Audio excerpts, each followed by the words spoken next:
नून रोटी खा के भले जिंदगी बितैहा, अपने न पढ़ला बाकी बचवा के पढ़ैहा।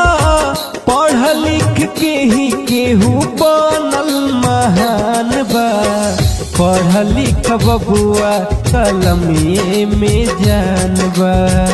पढ़ लिख बबुआ कलमिए में जान बा। नून रोटी खा के भले जिंदगी बितैहा, अपने न पढ़ला बाकी बबुआ के पढ़ैहा।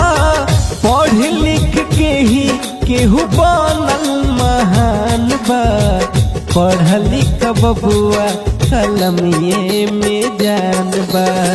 पढ़ लिख बबुआ कलमिए में जान बा। तू रोजे भेजियापन बबुआ के स्कूलवा, इहे बबुआ पढ़ के करिहे रोशन ताहर नाम खुलवा। सबके जगह भैया घर घर बतैहा, सबके जगह भैया घर घर बतैहा। पढ़ लिखल आदमी के अलग पहचान बा, पढ़ लिख बबुआ कलमिए में जान बा। पढ़ लिख बबुआ कलमिए में जान बा। पढ़े लिख के करिह बबुआ तू सीखे चित समाज, बात तोहरे पब तो हई देशवा के नाम। कहले भाई गौरे करिह तू बात के, कहले भाई गौरे करिह तू बात के। पढ़ला से मुश्किल काम हो गईल आसान बा, पढ़ लिख बबुआ कलमिए में जान बा।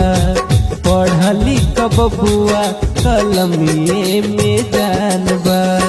नून रोटी खा के भले जिंदगी बितैहा, अपने न पढ़ला बाकी बचवा के पढ़ैहा। पढ़ लिख के ही केहू बनल महान बा, पढ़ लिख बबुआ कलमिए में जान बा। पढ़ लिख बबुआ कलमिए में जान बा। पढ़ लिख बबुआ कलमिए में जान बा। पढ़ लिख बबुआ कलमिए में जान बा। पढ़ लिख बबुआ कलमिए में